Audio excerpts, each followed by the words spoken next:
Hello बच्चों, तो आज के टॉपिक में हम लोग डिस्कस करेंगे मेंस्ट्रुअल साइकिल के बारे में। मेंस्ट्रुअल साइकिल क्या होता है, उसके कितने फेजेस होते हैं और मेंस्ट्रुएशन का कारण क्या है। तो लास्ट तक इस वीडियो में बने रहना। तो सबसे पहले व्हाट इज मेंस्ट्रुअल साइकिल?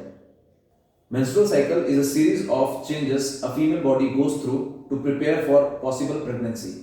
यानी किसी फीमेल के बॉडी में मंथली जो चेंजेस आते हैं जिसमें वो खुद को प्रेगनेंसी के लिए तैयार करते हैं, उस पूरे साइकिल को कहा जाता है मेंस्ट्रुअल साइकिल, जो ऑन एन एवरेज 28 डेज का होता है। सो मेंस्ट्रुअल साइकिल के टोटल 4 फेजेस होते हैं। पहला मेंस्ट्रुएशन फेज, जो 3 से 5 दिनों तक चलता है। इस फेज में हेवी वेजाइनल ब्लड लॉस होता है। उस समय फीमेल्स बहुत ही टायर्ड और बहुत ही लो इन एनर्जी फील करते हैं। सेकेंड फेज जो होता है वो कहलाता है फॉलिकुलर फेज। ये फॉलिकुलर फेज 5 से 14 दिनों तक चलता है। इस फेज में एग मैच्योर होता है, फीमेल काफी एनर्जेटिक फील करते हैं, एस्ट्रोजन लेवल बहुत ही हाई होता है। और थर्ड फेज जो होता है वो होता है ओव्यूलेशन फेज, जो on and around 14th day में होता है। 14th डे में ओव्यूलेशन होता है, मतलब release of egg by an ovary.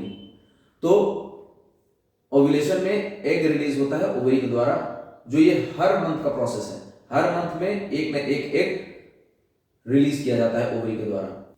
और जो लास्ट फेज है वो है लूटियल फेज। इस फेज में एग ओवरी से निकल करके ट्रैवल करता है फेलोपियन ट्यूब, जिसे ओविडक्ट भी कहा जाता है, उसके थ्रू यूट्रस में। अब यहां क्या होता है कि यूट्रस अपने आप को एक पॉसिबल प्रेगनेंसी के लिए प्रिपेयर करता है, और यूट्रस का जो इनर लाइनिंग है, जिसे एंडोमेट्रियम कहा जाता है, वो धीरे धीरे थिकन होता है और अपने आप को प्रिपेयर करता है ताकि आगे अगर प्रेगनेंसी हो तो वो सस्टेन कर सके, एम्ब्रायो को इंप्लांट कर सके। और ये लूटियल फेज में ईस्ट्रोजन के साथ साथ प्रोजेस्टेरॉन हार्मोन का भी लेवल बहुत ही हाई होता है। प्रोजेस्टेरॉन जिसको प्रेगनेंसी हार्मोन भी कहा जाता है। और हाँ, एक और चीज, ये जो 14th डे में ओव्यूलेशन हो रहा है, ये ओव्यूलेशन इंड्यूस किया जाता है एलएच के द्वारा, यानी ल्यूटिनाइजिंग हार्मोन के द्वारा।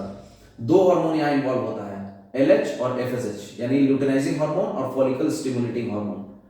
अब फिर से आते हैं लूटियल फेज में। लूटियल फेज में अब क्या होता है, एस्ट्रोजन प्रोजेस्टेरॉन दोनों का लेवल बहुत ही हाई है। अब अगर एग फर्टिलाइज नहीं हुआ, प्रेगनेंसी अगर नहीं स्टैब्लिश हो रहा है, तो जो यूट्रस अपने आप को प्रिपेयर किया है एंडोमेट्रियम का लाइनिंग थिकन करके, वो धीरे धीरे क्या होता है, अपने आप को प्रिपेयर करने लगता है शेड करने के लिए। और वो शेड किसके थ्रू होगा? वेजाइना के थ्रू। तो यही जो shedding of endometrium lining through vagina, इसी को कहा जाता है मेंस्ट्रुएशन, जिसे कॉमनली पीरियड्स भी कहा जाता है। इसमें क्या होता है, एंडोमेट्रियम जो थिकन हो गया रहता है, अब उसका कोई रोल होता नहीं है, क्योंकि एग फर्टिलाइज हुआ नहीं है तो उसका कोई रोल है नहीं। तो वो धीरे धीरे क्या करता है, अपने आप को शेड करने शुरू करता है, और वही ब्लड लॉस के थ्रू बाहर आता है, जिसे हम मेंस्ट्रुएशन या पीरियड्स कहते हैं। तो आई होप आप सबको ये टॉपिक बहुत ही अच्छा समझ में आया होगा।